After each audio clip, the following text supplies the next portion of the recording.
చూస్తున్నారు. ఆంధ్రప్రదేశ్ ముఖ్యమంత్రి నారా చంద్రబాబు నాయుడుపై వైసీపీ అధినేత జగన్ ఫైర్ అయ్యారు. చంద్రబాబు ఇక దాడులు ఆపండి అంటూ కూడా ఆయన చెప్పుకొచ్చారు. వ్యవస్థను గాడిలో పెట్టనన్నారు జగన్. పులివెందులలో ఇలాంటి సంప్రదాయం మునుపెన్నడూ లేదు అంటూ కూడా ఆయన చెప్పుకొచ్చారు. గతంలో ఎన్నికల తర్వాత అందరూ కలిసి ఉండే పరిస్థితి ఉండేది. కూటమి అధికారంలోకి వచ్చాక చెడు సంప్రదాయానికి తెరలేపారంటూ కూడా ఆయన చెప్పుకొచ్చారు. భయాందోళన వాతావరణం సృష్టిస్తున్నారంటూ కూడా జగన్ చెప్పారు. ఇక ప్రజలకు ఇచ్చిన హామీలను నెరవేర్చండి అన్నారు ఆయన. అలాగే టీడీపీ నేతల దాడిలో గాయపడి రిమ్స్లో చికిత్స పొందుతున్న వైసీపీ నేత అజయ్ రెడ్డికి జగన్ అజయ్ రెడ్డిని పరామర్శించారు ఆయన. ఇంతవరకు విద్యార్థులకు స్కూల్ బ్యాగ్స్ అందించలేదు అంటూ కూడా ఈ సందర్భంగా చెప్పుకొచ్చారు ఆంధ్రప్రదేశ్ మాజీ ముఖ్యమంత్రి జగన్.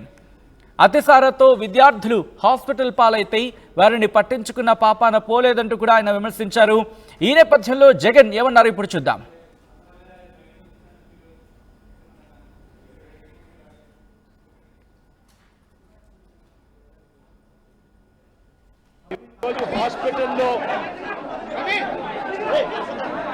ఈరోజు ఇక్కడ హాస్పిటల్లో ఒక యంగ్స్టర్ బహుశా 20-25 ఏళ్ళు ఉంటాయేమో తన పిల్లాడికి. ఆ 20 ఏళ్ళ పిల్లాడిని ఎందుకు నిర్దాక్షిణ్యంగా కొట్టారో కూడా తెలియదు.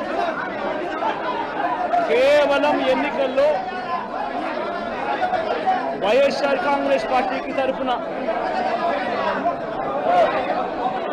తాను ఓటు వేశాడని,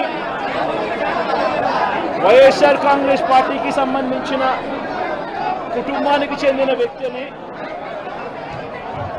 అతి దారుణంగా కావాలని అదే పనిగా వేంపల్లకు ఒక వెహికల్లో వచ్చి దారిలో పోతా ఉన్న పిల్లోడిని బైక్ ఆపి నిర్దాక్షిణ్యంగా కొట్టి హాస్పిటల్ పాలు చేస్తూ ఉంటే ఏమి సాధిస్తూ ఉన్నారు? ఇంతవరకు పులివెందుల్లో ఎప్పుడు ఇలాంటి సాంప్రదాయం లేదు. ఎన్నో ఎన్నికల్లో చేశారు. ఎప్పుడు పులివెందుల్లో ఇలాంటి సాంప్రదాయం లేదు. ఎన్నికలు అయిపోయిన తర్వాత ఓటు వేయని వారిని కొట్టే కార్యక్రమం ఎప్పుడు జరగల. రాష్ట్ర వ్యాప్తంగా కూడా ఒక భయాందోళన వాతావరణం క్రియేట్ చేయడం కోసం అని రాష్ట్ర వ్యాప్తంగా ఇదే చేయిస్తూ ఉన్నారు దగ్గరుండి. ఏం సాధిస్తారు దీనివల్ల? మీరు వేసే ఈ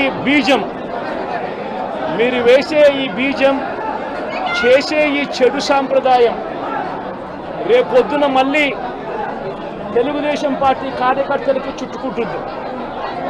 చంద్రబాబు నాయుడు అనుకుంటా ఉన్నాడు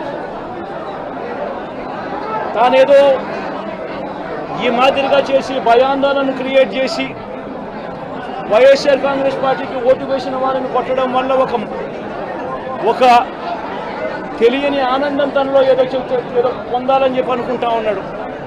రాష్ట్ర వ్యాప్తంగా ఒక భయాన్ని క్రియేట్ చేయాలని ప్రయత్నం చేస్తూ ఉన్నాడు. కానీ నేను చంద్రబాబు నాయుడు గారికి మరొక్కసారి కూడా చెప్తా ఉన్నా, ఒక చెడు సాంప్రదాయానికి నాంది పలుకుతూ ఉన్నారు.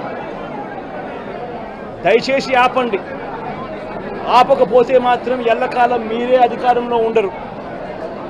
అధికారం మారిన రోజున ప్రజలు చంద్రబాబు నాయుడు గారు చేస్తూ ఉన్న ఈ అన్యాయాలను చూసి శిశుపాలని పాపాలు పండినట్టుగా ఆ పాపాలు చాలా వేగంగా పండుతూ ఉన్నాయి. అధికారం మారిన రోజున తాను చేస్తూ ఉన్న ఈ చెడు సాంప్రదాయం తనకే చుట్టుకుంటుంది. ఈరోజు దెబ్బలు తగిలినా దెబ్బలు తిన్నా ప్రతి ఒక్కరూ కూడా రేపొద్దున ఇదే మళ్ళీ అటువైపున చేసేదానికి మీరంతటి మీరే బీజం వేస్తూ ఉన్నారు. ఇది సరైన పద్ధతి కాదు. నాయకులుగా ఉన్న మనలాంటి వాళ్ళం ఇలాంటివి ప్రోత్సహించాల్సిన పని ఎప్పుడు రాకూడదు, జరగకూడదు.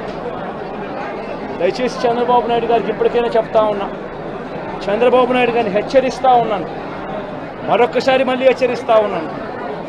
ఇది కరెక్ట్ సాంప్రదాయం కాదు, దయచేసి దీన్ని ఆపమని చెప్పి.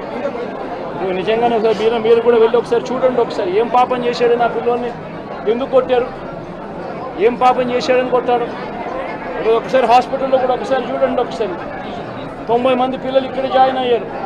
మధ్యాహ్న భోజనం పథకం సరిగ్గా జరగడం లేదు. పిల్లలకు కనీసం బ్యాగుల సప్లై కూడా సరిగ్గా జరగడం లేదు. ఇచ్చేటోడు ఎవడు ఇవ్వడం లేదు సరిగ్గా ఏది వ్యవస్థ అనేది ఏది సరిగ్గా జరగడం లేదు. వ్యవస్థను గాడిలో పెట్టండి.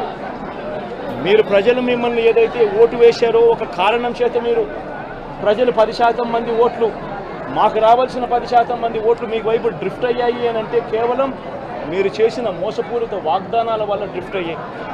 ప్రజలు మీ దగ్గర నుంచి ఎక్స్పెక్ట్ చేస్తూ ఉన్నారు. రైతులు అల్లాడిపోతూ ఉన్నారు, రైతు భరోసా అందక. పిల్లలు అల్లాడిపోతూ ఉన్నారు, పిల్లలు బడులు స్టార్ట్ అయ్యాయి, కానీ తల్లులకు అమ్మఒడి కార్యక్రమం ద్వారా వస్తూ ఉన్నది రావడం లేదు. తల్లులు ఎదురుగా ఆశగా ఎదురు చూస్తూ ఉన్నారు. వాళ్ళని చూసుకోండి.